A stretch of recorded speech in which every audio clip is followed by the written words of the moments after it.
वागर्तौ विव सम्प्रक्तौ वागर्थो प्रतिपद्धये जगतः पितरौ वन्दे பார்வதி பரமேஸ்வரோ. ஒன்றவன்தானே இரண்டவன் என்னருள் நின்றனன் மூன்றினுள் நான்கு உணர்ந்தனன் ஐந்து வென்றனன் ஆறு விருந்தனன் எழும்பாற் சென்றனன் தான் இருந்தான் உணர்ந்து எட்டே ஆறறிவார் எங்கள் அண்ணல் பெருமையை ஆறறிவார் வாளமும் நீளமும் பேரறியாத பெரும் சுடர் ஒன்று பேரறியாத பெரும் சுடர் ஒன்று பேர் அறியாத பெரும் சுடர் ஒன்று அதன் வேர் அறியாமை விளம்புகின்றேனே. அருமையான பாட்டு. ஞானிக்கு உடன்குணம் ஞானத்தில் நான்கு. இதில் என்ன சொல்றாருன்னா, மோனி ஞானி தியானி தானி. ஒரு ஆளு விதச்சு சொல்றாரு. ஞானிக்கு உடன்குணம் ஞானத்தில் நான்குமாம், மோனிக்கு இவை ஒன்றும் கூடா. ஏதாவது புரியுதா? ஒன்றும் புரியாது. முன் மோகித்து மேல் நிற்றதால் சத்தி வித்தை விளைத்திடும். ஒன்றும் புரியுது. இங்கே சத்திங்கிறாரு, வித்தைங்கிறாரு, ஞானிங்கிறாரு, நான்குங்கிறாரு, மோனிங்கிறாரு. என்ன அது? இதெல்லாம் தானிங்கிறாரு. இதை திருமூலர் பெருமையே. ஞானிக்கு உடன்குணம் ஞானத்தில் நான்குமாம், ஞானிக்கு உடன்குணம் ஞானத்தில் நான்குமாம், மோனிக்கு இவை ஒன்றும் கூடா. முன்மோகித்து மேல் நிற்றலால் முன்மோகித்து மேல் நிற்றலால் சக்தி வித்தை விளைத்திடும். தானி குலத்தோர் சரியை கிரியையே மோனி ஞானி தியானி தானி. இதுதான் இங்கே கேட்டகரி. அப்போ கீழே மேலேருந்து கீழே வரணும்னா மோனியிலேருந்து ஆரம்பிக்கணும், கீழே இருந்து மேலே போகணும்னா தானியிலேருந்து ஆரம்பிப்போம். கீழே இருந்தே மேலே போவோம். எப்போ தான் நல்லது. தானி கடைசியில் சொல்கிறார் இல்லையா, தானின்னா யார்? இந்த யோக நிலையில் நின்று ஸ்தானம், அதாவது மூலாதாரம் என்பது ஒரு ஸ்தானம், அதுதான் தானி. மூலாதாரம், அந்த ஸ்தானம் அடிப்படை ஸ்தானம் தானி. ஆறு ஆதார சக்திகள் என்றால் மூலாதாரம், சுவாதிஷ்டானம், மணிப்பூரகம், அநாகத்தம், விஷுத்தி, ஆக்ஞா, சகசிராரம் என்று சொல்லக்கூடிய 7 நிலைகள், ஸ்தானங்கள் தானி. இந்த யோக நிலையில் உள்ளவர்கள் அவர்கள் கிடைக்கும் பயன் என்னவென்றால், இந்த சரியை கிரியை யோகம், அவ்வளவுதான். இந்த சரியை கிரியையில் நீங்கள் என்ன பலன், அது சரியை கிரியையில் நிற்பது போல் இந்த ஞான நிலையில் கிடைக்கக்கூடிய பலன் அவர்களுக்கு கிடைக்காது. அவர்கள் தானி. அவர்கள் கேட்டகரி என்னடானா அவர்கள் தானின்னா சரி. அதுக்கு அடுத்த ப்ரமோஷன் என்னென்னா தியானி. தியானி என்னவென்றால், இந்த சரியை கிரியை யோகம் என்கிற பயிற்சி செய்து சகசார தளத்தை அடைந்து, நான் சொன்னேன் அல்லவா, யம நியம ஆசன பிராணாயாம பிரத்யாகார தாரணா தியானு சமாதி அப்படின்னு, அது தியானி. அப்போ அந்த தாரணா தியான் சமாதி என்று வருகிறவர்கள் இந்த ஞான நிலையை எட்டியவர்கள். அவர்கள் என்ன நிலை என்றால், இந்த தானி என்பவர் யோகத்தில் சரியை கிரியை. அடுத்தாற்போல் தியானி என்பவர் யார் என்றால், அவர்கள் யோகத்தில் யோகம் சரியை கிரியை யோகம் ஞானம் சொல்றேன் இல்லையா, இது பெர்மிட்டேஷன் காம்பினேஷன் போடுறாருங்க. இப்போ இந்த முதல் நிலை தானி, அந்த யோக நிலையில் உள்ளவர்கள் 6 ஆதார சக்திகளை, அந்த மூலாதாரம் என்று சொல்லக்கூடிய அந்த 6 ஸ்தானங்களை அடைந்தவர்கள், அவர்கள் யோகத்தில் சரியை கிரியை என்ற நிலையில் உள்ளவர்கள். அதேபோல் யோகத்தில் யோகம் என்ற நிலையை அடைந்தவர்கள் யார் என்றால் தியானிகள். யோகத்தில் யோக நிலை அடைந்தவர்கள் தியானிகள். ஏனென்றால் யம நியம பிராணாயாம பிரத்யாகார தாரணா தியானி, யோகத்தில் யோக நிலை. அதை தவிர ஞான நிலை அடைந்தவர்கள், ஞானத்தில் சரியை, ஞானத்தில் கிரியை, ஞானத்தில் யோகம், ஞானத்தில் ஞானம், இதை அடைந்தவர்கள் ஞானி. ஞானத்தில் சரியை, ஞானத்தில் கிரியை, ஞானத்தில் யோகம், ஞானத்தில் ஞானம், இவ்வளவு. அதாவது இந்த படிநிலைகளெல்லாம் கடந்து ஞான நிலையில் வந்து, இந்த ஞான நிலையிலும் அந்த ஞானத்தில் ஞான நிலையை அடைந்தவர்கள் ஞானிகள். இதுக்கு மேலே ஒரு ஸ்டேஜ் இருக்குன்னார். அது யாருன்னா மௌனின்னர். அப்படியே மௌன நிலை அடைந்தவர்கள். வாக்கும் மனமும் இல்லா மனோலயம் கடந்து தேக்கிய எந்த சிந்தை தெளிவித்தினால ஔவையார் அந்த நிலை. அப்போ சதாசிவ பிரம்மமாயினும் என்னைக்கிட்டா அவன் வாய் மூடும்னார் அவங்க குரு. அதுதான் அந்த மோன நிலை. மௌனமாயிட்டார், கம்ப்ளீட்டாக மௌன நிலை. மௌனி சுவாமிகள் இந்த இந்த இங்கே நீங்கள் திருவண்ணாமலை கிரிவலம் போனீங்கன்னாக்க இங்கே நம்ம ஈசான ஞான தேசிக சுவாமி இருப்பார். அவங்களாம் ரொம்ப நேரம் மௌனத்தில் இருந்தவங்க. இப்படி பல ஞானிகள் இருக்காரு. அதே மாதிரி மலை மேலே போனீங்கன்னாக்க இந்த குகை நமச்சிவாயர், குரு நமச்சிவாயர் குகையெல்லாம் இருக்கு. அவங்கெல்லாம் மௌனத்தில் இருந்தவங்க. இவங்கெல்லாம் மௌனி.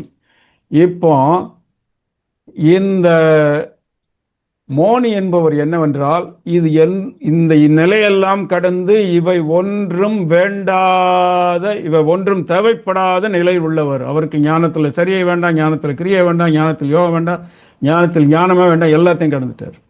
அவருக்கு யோகத்தில் யோகம் வேண்டாம், யோகத்தில் சரியை வேண்டாம், கிரியை வேண்டாம். அதுதான் அந்த பாட்டு.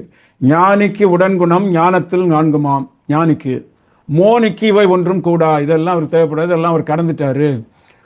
இதற்கு மற்றவங்களுடைய கதி என்ன அப்படின்னா, முன்மோகித்து மேல் நிற்றலால் சக்தி வித்தை விளைத்தரும். சக்தினா குண்டலினி சக்தி விளைவதனால், இந்த 6 ஆதாரங்களில் வருவதனால், அந்த ஸ்தானங்களில், அதாவது ஆதார ஸ்தானங்களில், மூலாதாரம் என்று கூடிய ஸ்தானங்களில் இருப்பதனால், தானி குலத்தோர் சரியை கிரியையே என்று 4 நிலைப்பாடுகளை தானி, தியானி, ஞானி, மோனி என்று கூறுகிறார்.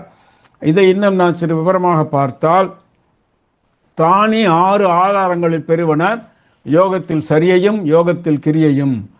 பல ஆதாரங்களிலும் விளங்குவது ஒரே சக்தி குண்டலினி. எனவே தான் அதை ஒருமையில் இங்கு கூறினார். என்ன சக்தி வித்தை விளைத்திடும் அப்படின்னார் சுவாமி. அதுதான் அது.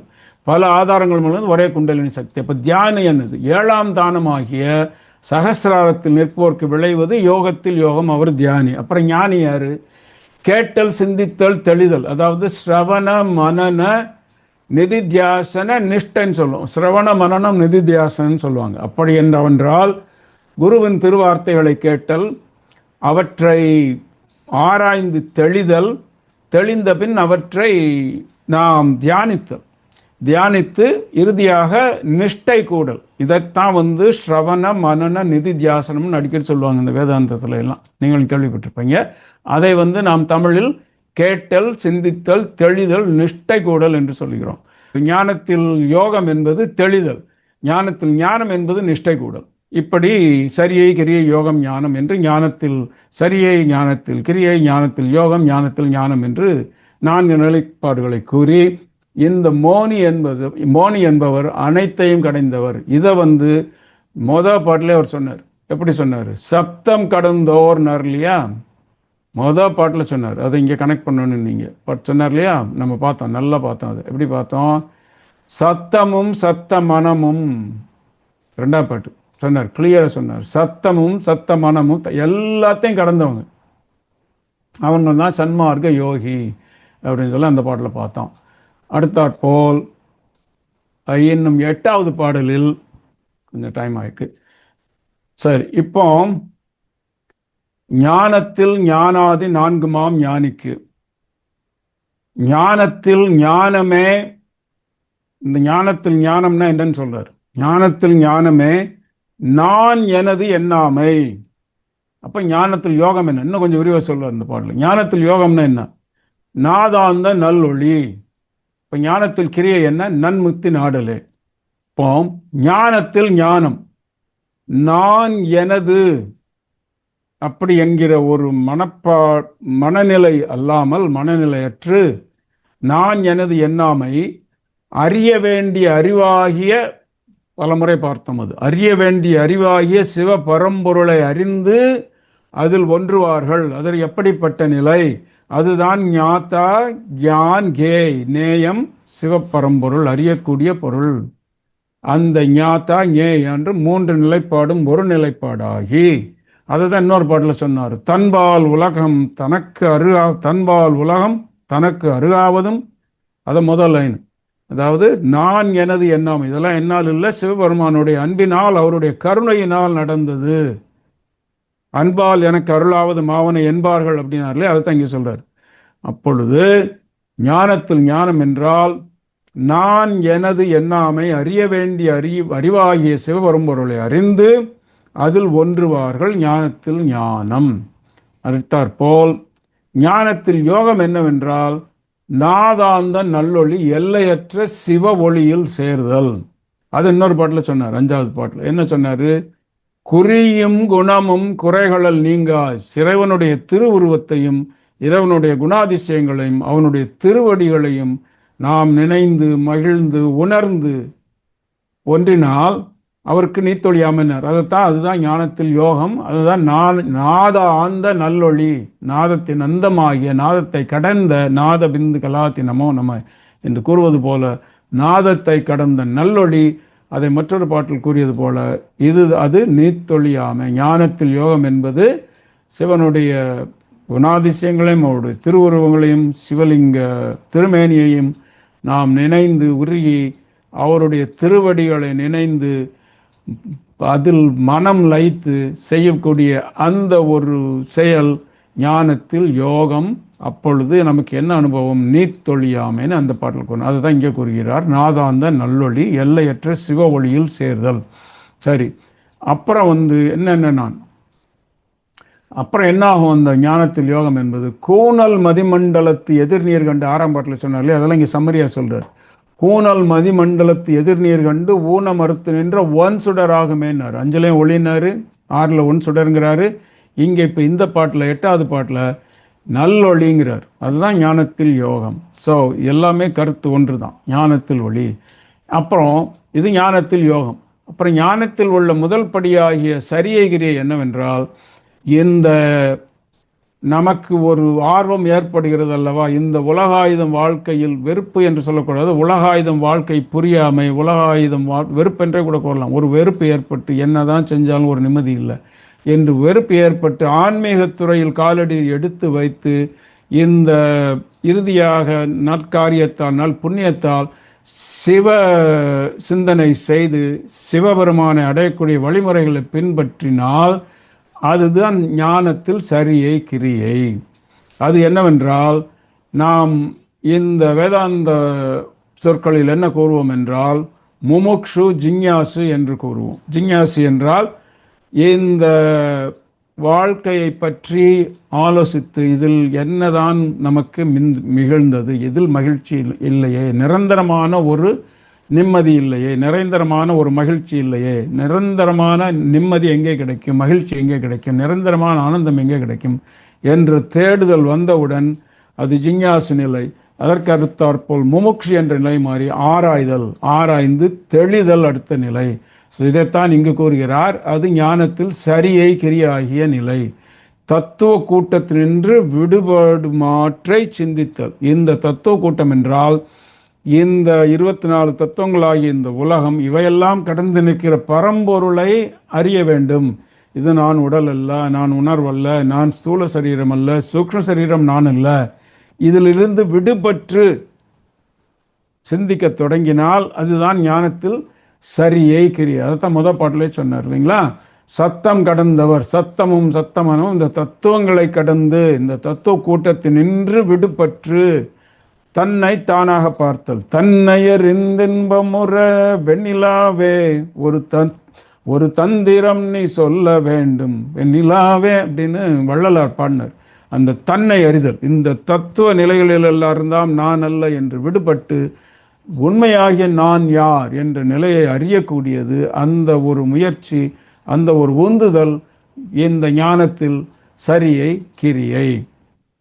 அதுதான் சத்தமும் சத்தமனும் எல்லாவற்றையும் கடந்து இந்த தத்துவங்களை கடந்து தன்னை அறிந்தென்பமுற வெண்ணிலாவே ஒரு தந்திரம் நீ சொல்ல வேண்டும் வெண்ணிலாவே என்ற இந்த பாட்டுக்கு இந்த ஞானம் இந்த பகுதியில் இன்று நாம் சிந்தித்து கொண்டிருக்கின்ற இந்த அத்தியாயத்தில் இந்த வள்ளலாருடைய பாடல் மிகவும் பொருந்தும். இப்போ பாருங்க, இந்த பாட்டை கேளுங்களேன். தன்னை அறிந்தின்பமுற வெண்ணிலாவே ஒரு தந்திரம் நீ சொல்ல வேண்டும் வெண்ணிலாவே நாதர் முடி மேலிருக்கும் வெண்ணிலாவே நாதர் முடி மேலிருக்கும் வெண்ணிலாவே அங்கே நானும் வர வேண்டுகிறேன் வெண்ணிலாவே சச்சிதானந்த கடலில் வெண்ணிலாவே சச்சிதானந்த கடலில் வெண்ணிலாவே நானும் தாழ்ந்து விழ வேண்டுகிறேன் வெண்ணிலாவே வித்திலாமலே விளைந்த, வெண்ணிலாவே வித்திலாமலே விளைந்த, சந்திரமண்டலம்னு நிறைய இடத்துல சொல்றார் இந்த அத்தியாயத்தில், ஞானத்தில், திருமூலர். அதுதான் இங்கே. வித்திலாமலே விளைந்த வெண்ணிலாவே நீதான் விளைந்த வண்ணம் ஏது சொல்வாய், வெண்ணிலாவே வெண்ணிலாவே அப்படின்னு அது போயிட்டே இருக்கும். இதுதான் இங்கே. ஸோ அடுத்தாற் போல் ஞானத்தில் ஞானாதி நான்குமாம் ஞானிக்கு. இப்போ ஞானத்தில் ஞானம் என்னது? நான் எனது எண்ணாமை. இப்போ ஞானத்தில் யோகம் என்னது? நல்லொளி காண்டல். ஞானத்தில் இப்போ நன்முத்தி நாடல். இப்போ ஜிஞ்ஞாசுன்னு சொன்னாலும் அதுதான். இதைத்தான் இன்னொரு பாட்டில் ரொம்ப அருமையாக சொல்லுவார். இந்த ஸ்டேஜ் 1, 2, 3ன்னு சொல்லுவார். அதாவது இது எங்கே வரும்னாக்கா சூன்ய சம்பாசனைங்கிற அத்தியாயத்தில் வருது, 9வது. இதில் திருமூலர் சொல்கிறாரு, இது நான் உங்களுக்கு ஒரு சிலருக்கு நிறைய தடவை நான் சொல்லியிருக்கேன் இந்த பாடல். வழுதலை வித்திட்டேன் பாகல் முளைத்தது முதல் நிலை நன்முத்தி நாடல் ஞானத்தில் கிரியை. வழுதலை வித்திட பாகல் முளைத்ததுன்னாரு. நான் கத்திரிக்காய் விதை போட்டேன் பாகக்காய் முளைச்சதுங்கிறார். அப்படி என்றால் கத்திரிக்காய் என்பது வளவலா கொலகலா, அதில் பல பொடிப்பொடியான விதைகள் இருக்கும், ஒன்றும் புரியாது, எது ஒரு ஆர்கனைஸ்டாக இருக்காது, வளவலா கொலகலா. இந்த வாழ்க்கை இந்த கத்திரிக்காய் மாதிரி, ஒரு பட கத்திரிக்காய் அப்படின்னா ஒன்றும் பிரயோஜனம் நிறைய கிடைக்காது. அதனால பட கத்திரிக்காய் அப்படிங்கிறோம் இல்லையா, மாதிரி கத்திரிக்காய் விதை போட இந்த வாழ்க்கையினுடைய நிலையாமையை, இந்த வாழ்க்கையினுடைய ஒரு தலைவலியை நான் ஆராயும் பொழுது பாகல் முளைத்தது, வைராக்கியம் என்றது முளைத்தது. இதுதான் நன்முத்தி நாடல், ஜிஞ்ஞாசு முமுக்ஷு என்கிற நிலை. நன்முத்தி நாடல் அதாவது ஞானத்தில் கிரியை. வழுதலை வித்திட பாகல் முளைத்தது, ஒரு வைராக்கியம் பிறக்கிறது. அப்போ வைராக்கியம் பிறந்தவுடனே ஆராய்ச்சி பண்ணுறோம், சிவயோகத்தை நாடுறோம், பல புத்தகங்களை ஆராய்ச்சி செய்கிறோம். எல்லா புத்தகங்களையும் திருமூலரை மொத்தம் விட்டுட்டு கண்டது கடியதையும் பாருறோம். ஏன்னா யூடியூப்பில் என்ன குறைச்சளவாக இருக்குது, அவனை கேட்குறோம் இவனை கேட்குறோம், எல்லாம் பொழுதுபோக்கத்தான் இருக்கவளு. எவனும் ஒரு உண்மையான ஒரு வழியை காட்டுறவன ஒரு வேலும் தெரியும். வெட்டியாக பொழுது போனதான் மிச்சம். அவங்களுக்கு யூடியூப்பில் காசு சம்பாதிச்சு அவங்களுக்கு லாபம் இல்லையோ, உங்களுக்கு என்னாச்சு? உங்கள் டைம் வேஸ்ட். ஏன்னா 10, 20, 30 அட்வர்டைஸ்மெண்ட் பார்த்தீங்க, அதுதான் மிச்சம். எனவே இதுதான் முக்கியமானது. இறைவனுடைய திருவருள் இருந்தால் ஒழிய தங்களுக்கு அந்த சேர வேண்டிய இடம் சீக்கிரமாக வந்து சேராது. நிறைய பேருக்கு அந்த திருவருள் கிடைக்கிறது. நேரடியாக திருமூலரிடம் வந்து விடுகிறோம், அல்லது உண்மையான ஒரு வழிகாட்டியாக நமக்கு ஒரு சிலர் அமைகிறார்கள். எனவே அதுதான் பொழுதியை தோன்றினர் பூசணி பூத்தது. நான் ஆராய்ச்சி செய்ய ஆரம்பித்தேன், எனக்கு அந்த நாதாந்த நல்லொழியாகி ஞானத்தில் யோகமாகி அந்த நிலை கிடைத்தது. இந்த பாட்டை நான் கனெக்ட் பண்ணுறீங்க. நாதாந்த நல்லொளி கிடைத்தது. அப்புறம் என்னடானா இறுதியாகிய நிலை என்னவென்றால், இந்த பூசணி பூத்தவுடன் வழுதலை வித்திட பாகல் முளைத்தது, பொழுதியை தோண்டினேன் பூசணி பூத்தது, தொழுது கொண்டோடினோர் தோட்டக்குடிகள் முழுதும் பழுத்தது வாழைக்கனியே அப்படின்னார். அந்த தொழுது இந்த ஐம்புலன்கள் எல்லாம் போயிடுச்சு. தோட்டக்குடிகள் என்றால் இந்த ஐம்புலன்கள், அவங்களெல்லாம் கும்பிடு போட்டு போயிட்டாங்க. அப்போ அந்த ஐம்புலன்களும் என்னை விட்டு ஓடி விட்டன. இப்போ நம்ம இவர் பாடுறாரு இல்லையா, ரமணர் ஒரு பாட்டில், அந்த ஐம்புல கல்வர் என பிடித்திழுக்க இது உனக்களகோ அருணாச்சலம். அதுதாங்க, அதான் தொழுது கொண்டு ஓடினர். சாமி, இந்த கல்வன்லாம் என்னை பிடிச்சி இழுக்கிறான், என்ன நீயோ என்னுடைய கணவன், என்னுடைய காதலன், என்னை பிடிச்சி இந்த இந்த ஐம்புலன்களாக கல்வர் இருக்கிறாள், இது உனக்கு அழகாக இருக்கானே பார்த்துட்டு உட்காந்துருக்கியப்பா அப்படிங்கிற ஒரு நாயகன் நாயகி பாவனையில். ஐம்புல கல்வர் என பிடித்திழுக்க இது உனக்களவோ அருணாச்சலம் அருணாச்சல சிவ அருணாச்சல சிவ அருணாச்சல சிவ அருணாச்சலம். தொழுது கொண்டோடினர் தோட்டக்குடிகள் முழுதும் பழுத்தது வாழை கனியே. அப்போ இது எந்த நிலை? அந்த முழுதும் பழுத்தது வாழைக்கனின்னு வந்துச்சுன்னா அங்கு நான் எனது எண்ணாமை என்ற ஞானத்தில் ஞானம் என்ற நிலை வந்து சேரும். இது என்னதல்ல, இது நான் அல்ல, எல்லாம் இறைவனே, எல்லாம் சிவமயம், அண்ட சராச்சரமே அனைத்தும் சிவமயம். புல்லும் சிவம், பூடும் சிவம், கல்லும் சிவம், கடலும் சிவம், மண்ணும் சிவம், மலையும் சிவம், மடுவும் சிவம், தவளையும் சிவம், என்னது தக்காளியும் சிவம், எல்லாம் இதுதான் ருத்ரங்க, ஸ்ரீருத்ரம். வாத்தியாயச்ச ரேஷ்மியாயச்ச வாஸ்தவியாயச்ச வாஸ்துபாயச்ச ஹரஹர நம சோமாயச்ச ருத்ராயச்ச நமஸ்தாம்ராயச்ச அருணாயச்ச சங்கர். இதுதான் திருமுறைகள் ஒன்று தான், வேதங்கள் ஒன்று தான், எல்லாமே ஒரே ஒரு கருத்தைத்தான் கூறுகின்றன. அது என்ன கருத்து என்றால், அனைத்தும் சிவமயம். இது நீ என்பது ஒன்று ஒரு கத்திரிக்காவும் இல்லை. நீ நான் என்பதெல்லாம் நாடகம். அனைத்தும் சிவம் என்று உணர். நான் எனது எண்ணாமை ஞானத்தில் ஞானம். அதுதான் தொழுது கொண்டோன் தோட்டக்கொடிகள் முழுதும் பழுத்தது வாழை கனியே முழுதும் பழுது. எங்க ஆரம்பிச்சாரு? கத்திரிக்காயில் ஆரம்பிச்சு வாழைப்பழத்தில் கொண்டு வந்து நிற்கிறார். வழுதலை வித்திட பாகல் முளைத்தது, புழுதியை தோண்டினேன் பூசணி பூத்தது, தொழுது கொண்டோடின் ஒரு தோட்டக்கொடிகள் முழுதும் பழுத்தது வாழை. ஞானத்தில் ஞானாதி நான்குமாம் ஞானிக்கு, ஞானத்தில் ஞானமே நான் எனது எண்ணாமை, ஞானத்தில் யோகமே நாதாந்த நல்லொளி, ஞான கிரியையே நன்முத்தி நாடலே. இறுதி இன்னும் 2 பாட்டு இருக்கு. சரி. நன்னிய ஞானத்தில் ஞானாதி நன்னுவோன், நன்னிய ஞானத்தில் ஞானாதி நன்னுவோன், புண்ணிய பாவம் கடந்த பிணக்கு அற்றோன். இதுல என்ன சொல்றாருன்னா, இந்த நன்னிய ஞானத்தில் ஞானாதி, இந்த ஞான நிலைகள் அடைந்தவர்களுடைய அவருடைய ஒரு ஒரு அறிகுறிகள், அவருடைய நிலைப்பாடுகள், அவர்களுடைய அம்சங்கள் என்னவென்று கூறுகிறார். அவர் எப்படிப்பட்டவர் என்றால், நன்னிய ஞானத்தில் ஞானாதி, ஞானத்தின் ஆதி, அந்த இறுதியை எட்டி அந்த முழுதாக அந்த ஞானத்தை உணர்ந்தவன் எப்படிப்பட்டவன் என்றால், புண்ணிய பாவத்தை கடந்தவன். ஒன்று, புண்ணிய பாவம் கடந்த, அதாவது அறம்பாவம் எனும் மருங்கயிற்றால் கட்டி புறந்தோல் பொறுத்தங்கும் புழுகளுக்கு மோடி மலஞ்சோறும் 9 வாயில் குடிலே மலங்க புலனைந்து மஞ்சனையை சேர விலங்க மனத்தால் மலம் வழக்கம் சொல்றாலே மாணிக்கவாசர். அதுதான் இங்கே புண்ணிய பாவம். அறம்பாவம் என்னும் அருங்கயிற்றை வெட்டியவன்.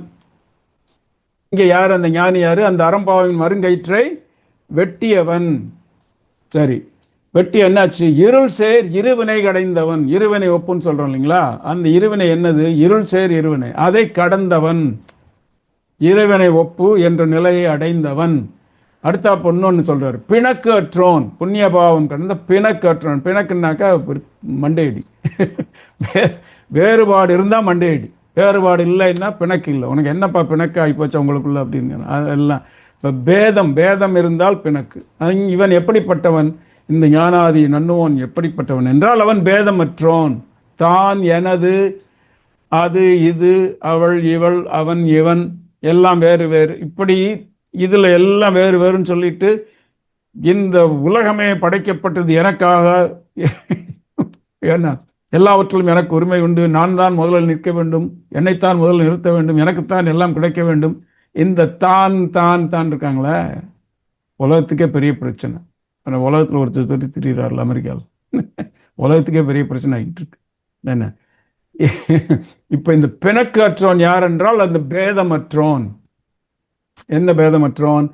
இந்த நல்வினை தீவினை என்ற பேதம் அற்று இருவினை ஒப்பு என்ற ஒரு நிலைப்பாடு எய்தி இறைவனை உணர்ந்தவன் பிணக்கு அற்றோன், புண்ணிய பாவம் கடந்தவன். அப்புறம் என்ன அவனை பத்தி சொல்றாருன்னா, கண்ணிய நேயம். நம்ம பார்த்தோம் இல்லையா? நேயம் என்றால் அந்த அறியக்கூடிய அறிவு. அது யார்? சிவபரம்பொருள். கண்ணிய நேயம் கரை ஞானம் கண்டான். கரை ஞானத்தை, ஞானத்தின் கரையை அடைந்து அறியக்கூடிய பொருளாகிய நேயமாகிய சிவபெருமான், அறியக்கூடிய அறிவாகிய சிவபெரும்பொருளை அறிந்து அதில் ஒன்றுவார்கள். அதில் ஒன்றியவன் ஞாதா ஞான்கேயம் நேயம். அப்படி ஒன்றியவன் எப்படிப்பட்டவன் என்றால், திண்ணிய சுத்தன், மல பரிபாகமாகி மலங்கள் எல்லாம் நீங்கி சத்தினிவாதம் பெற்று சக்தி வீழ்ச்சி பெற்று நிலையான திண்ணிய சுத்தன், திடமான தூயன். அவன் எப்படிப்பட்டவன்? சிவமுக்தன், சிவானுபூதி பெற்றவன், சிவ அனுபூதி பெற்றவன், சிவனை அனுபவத்தில் அனுபவிப்பவன். அவன் யார்? அவன் சித்தன். அஷ்டமா சித்திகளும் ஒருவரை கைவரப்பெற்றவன். அதைத்தான் இந்த கூறுகிறார். நன்னிய ஞானத்தில் ஞானாதி நன்னுவோன், புண்ணியம் பாவம் கடந்த பிணக்கு அற்றோன், கண்ணிய நேயம் கரைஞானம் கண்டுலோன், திண்ணிய சுத்தன், சிவமுத்தன், சித்தனே என்று 9வது பாடலில் கூறுகிறார். இதை கூறிவிட்டு இறுதியாக 10வது பாடலில் இந்த தீக்கை முறைகளையும் இதை நமது வாழ்வின் நடைமுறைக்கு கொண்டு வந்து இந்த அத்தியாயத்தை இணைக்கிறார். எப்படி இணைக்கிறார் என்றால்,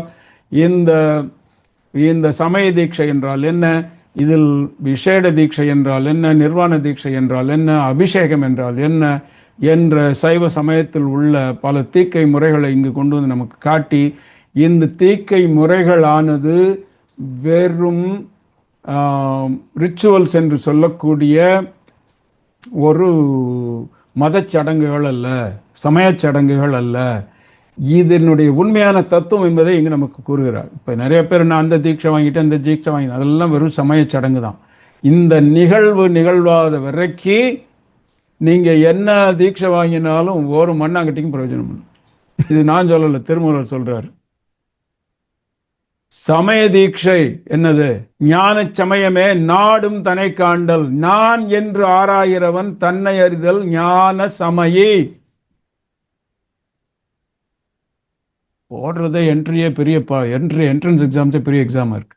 சமய தானே காண்டல்ங்கிறார். அப்புறம் என்னோட விசேட தீக்கை, நிறைய பேர் விசேட தீக்கை வாங்கியிருக்கீங்க. அதுக்கு பர உதயம் பரம்பொருட்காட்சி, ஆஹா, அதான் விசேட தீக்கை. அப்புறம் என்னடா நிர்வாண தீட்சை, நன்றறிவான் அருள், எல்லாவற்றையும் நன்கு அறிகின்ற சிவனது அருளை பெற்றல் ஞான சாதகன். இறுதியாக ஞான அபிஷேகம் பெற்றவனுடைய நிலைப்பாடு அனுபவம் எப்படி இருக்க வேண்டும் என்றால், குருபாதம் குருவாநிலை ஞான ஆசிரியனாகிய அந்த நிலையில் இருப்பவன் ஞான நற்குரு பாதமே. நற்குரு பாதம் என்றால் தட்சிணாமூர்த்தியுடைய பாதத்தை அடைந்தவன் ஞான அபிஷேகமாகிய இறுதியாக அந்த ஒரு தீட்சையை பெற்றவன். இப்போ இந்த ஞானத்தில் சமய தீட்சை என்பது அந்த ஃபர்ஸ்ட் ஸ்டேஜ். பரம்பொருளை விரும்பும் ஆன்மாவாகிய தன்னை காணலாம், அதாவது ஆன்ம தரிசனம். சமய தீட்சை கிடைச்சா இது உங்களுக்கு நிகழணும். ஞான விசேடம், அதாவது ஞானத்தில் விசேட தீட்சை என்னவென்றால் தேடப்படும் பரன் வெளிப்படுதல், சிவதரிசனம். ஞானத்தில் நிர்வாண தீட்சை வாங்கினவங்களுக்கு திருவருட்பதிவு, திரு அருட்பதிவு, சத்தினிபாதம் மாதிரி. அப்புறம் ஞானத்தில் அபிஷேகம் என்றால் சிவகுருவின் பாதத்தில் தோய்தலாகிய சிவயோகம். சரி, இந்த 9வது நம்மளுடைய இந்த வகுப்பாகிய ஞானம் என்று கூறி அடுத்த வகுப்பில் சந்திப்போம் என்று கூறிக்கொண்டு இத்துடன் விடைபெறுகிறேன். சிவாய திருச்சிற்றம்பலம். தங்களோட கருத்து அல்லது கேள்விகள் இருந்தால் கேட்கலாம். சிவாய நமக. மிக்க நன்றி சுவாமிஜி. இத நாங்களா படிச்சிருந்தாக்கும் 1000 தரமுறை எடுத்து படிச்சா கூட ஒரு வார்த்தையும் புரியாதுங்க சுவாமிஜி. உங்க கருணையினால் எங்களுக்கு புரியுற மாதிரி நல்லா விளக்குனீங்க. சிவாய நம. திருச்சிற்றம்பலம். சிவாய நம சுவாமி. தீட்சை பத்தி ஒரு அருமையா விளக்கம் கொடுத்தீங்க சுவாமி. தீட்சை பத்தி ஒரு அருமையான விளக்கம் கொடுத்தீங்க. வாழி திருமன்றம் கண்டமலர் கண்கள், வாழி பெருமான் புகழ் கேட்டவார் செவிகள், வாழி அவனை வணங்கு முடிச்சென்னி, வாழி அவனை வணங்கு முடிச்சென்னி, வாழி அவன் சீர்வாடும் வாய்.